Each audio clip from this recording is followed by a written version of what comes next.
시청자 여러분 안녕하십니까? BOA 모닝뉴스 시작합니다. 윤석열 한국 대통령이 3.1절 기념사를 통해 북한 정권의 폭정과 인권 유린을 규탄하면서 자유와 인권 확장이 곧 통일이라고 강조했습니다. 한국 정부는 자유민주주의 가치를 담은 새 통일 비전도 제시할 방침이라고 밝혔습니다. 조상진 기자가 보도합니다. 제105주년 3.1절 기념식에 참석한 한국의 윤석열 대통령은 북한이 여전히 전체주의 체제와 억압 통치를 이어가며 최악의 퇴보와 궁핍에서 벗어나지 못하고 있다고 비판했습니다. 이어 모든 국민이 주인인 자유로운 통일 한반도를 향해 나아가야 한다면서 자유와 인권이라는 보편적 가치에 기초한 통일의 중요성을 강조했습니다. 북한 정권의 폭정과 인권 유린은 인류의 보편 가치를 부정하는 것입니다. 자유와 인권이라는 보편 가치를 확장하는 것이 바로 통일입니다. 윤 대통령은 이어 한국 정부는 북한 주민들을 향한 도움의 손길을 거두지 않고 북한 인권 개선을 위한 노력을 멈추지 않을 것이며 탈북민들이 함께 자유와 번영을 누릴 수 있도록 따뜻하게 보듬어 나갈 것이라고 밝혔습니다. 그러면서 자유로운 통일 대한민국은 동북아시아는 물론 인도태평양 지역과 전 세계의 평화와 번영에 기여할 것이라고 말했습니다. 윤 대통령은 또 이날 한국과 일본이 아픈 과거를 딛고 자유와 인권, 법치의 가치를 공유하며 공동의 이익을 추구하고 평화와 번영을 위해 협력하는 파트너가 됐다고 강조했습니다. 북한의 핵과 미사일 위협에 대한 양국의 안보 협력이 한층 더 공고해졌습니다. 내년 한일 수교 정상화 60주년을 계기로 보다 생산적이고 건설적인 양국 관계로 한 단계 도약시켜 나아가기를 기대합니다. 한편 한국 대통령실 고위 관계자는 이날 기자들을 만나 윤석열 정부가 자유주의 가치를 담은 새로운 통일 비전을 마련한다고 밝혔다고 연합뉴스 등 한국 언론들이 전했습니다. 보도에 따르면 이 관계자는 1994년 한국 정부가 공식화한 민족 공동체 통일 방안 30주년을 맞아 새로운 통일관을 제시하겠다는 방침을 세운 것이며 윤석열 정부의 통일관과 통일 비전을 보다 구체화하는 작업을 진행할 계획이라고 밝혔습니다. 특히 자유민주주의 통일과 북한 주민이 함께 자유와 번영을 누리도록 만드는 것은 당위와 명분이라는 점을 포함해 기존 통일관을 다듬고 발전시켜 나갈 것이라고 강조했습니다.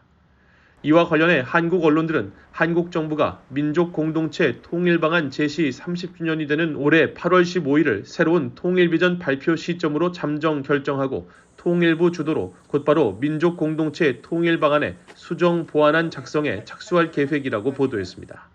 BOA 뉴스 조상진입니다. 북한이 올해도 세계에서 가장 자유가 없는 나라 중 하나며 왕조 형태의 일당 독재 국가로 당국이 인권 유린에 가담하고 있다는 평가가 나왔습니다. 미국 워싱턴에 본부를 둔 국제인권단체 프리덤 하우스는 지난 29일 발표한 2024 세계 자유보고서에서 북한의 자유지수가 예년과 마찬가지로 100점 만점 중 3점을 받아 최악 중의 최악인 국가라고 평가했습니다. 보고서는 특히 북한은 선거와 다원주의, 정치 참여, 정부 기능 등을 평가한 정치적 권리에서 40점 만점에 0점을 기록해 주민들의 정치적 권리가 완전히 박탈된 것으로 평가했으며 표현과 신념의 자유, 법과 제도에 대한 개인의 자유와 권리에서는 전체 60점 만점에서 3점을 부여했습니다. 보고서는 이어 북한은 왕조 형태의 전체주의 일당 독재 국가로 당국이 주기적으로 중대한 인권 유린에 가담하고 있으며 감시가 만연하고 자의적 체포와 구금이 빈번하게 발생해 정치적 범죄에 대한 처벌이 가혹하다고 밝혔습니다. 한편 국가별 자유지수를 보면 아제르바이잔 내 영토 분쟁 지역인 나고르노 카라바흐 지역이 가장 낮은 점수인 마이너스 3점을 받았고 티베트가 0점, 시리아와 남수단이 1점, 투르크메니스탄과 우크라이나 동부 돈바스, 러시아의 크림반도가 2점을 받았습니다.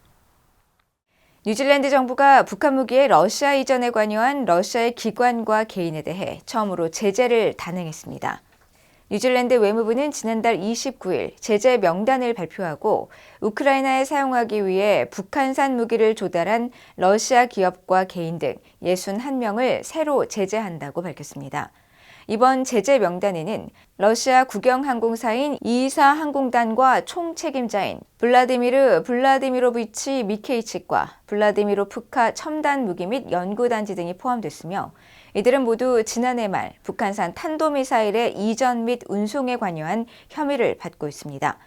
윈스턴 피터스 뉴질랜드 외무장관은 이날 성명에서 새로운 제재는 우크라이나에 대한 침략 전쟁 자금을 조달하는 러시아의 능력을 훼손하고 뉴질랜드가 제재 회피의 창구로 이용되지 않도록 하기 위한 것이라고 밝혔습니다.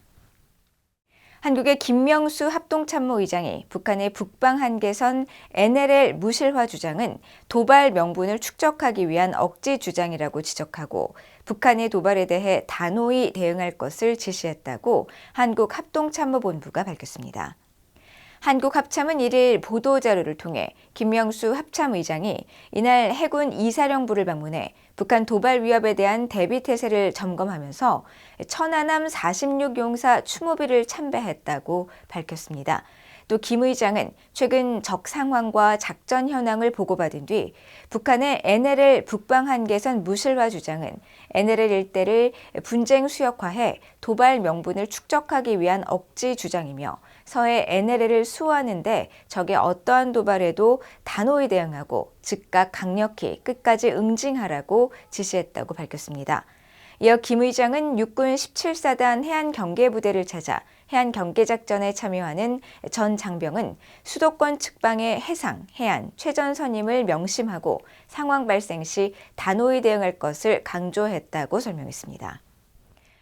북한 정권의 후원을 받는 것으로 알려진 해킹 조직이 전 세계에서 가장 널리 사용되는 컴퓨터 운영체제 윈도우의 취약점을 이용한 해킹 공격을 벌였다고 국제 사이버 보안 기업이 밝혔습니다. 체코에 기반을 둔 사이버 보안 기업 에이베스트는 최근 보고서를 통해 북한의 악명 높은 해킹 조직 라자루스의 하부 조직으로 추정되는 해커들이 피해자의 시스템 내에서 악의적 활동을 수행하기 위해 퍼드 모듈 루트캣이라는 악성 코드를 사용했다고 밝혔습니다. 퍼드 모듈 루트킷은 공격자의 존재를 숨기면서 피해 컴퓨터에 무단으로 접근할 수 있도록 설계된 악성 코드로 보고서는 북한 해커들이 루트킷의 악성 기능을 더욱 향상시켜 은밀성을 극대화했다고 분석했습니다.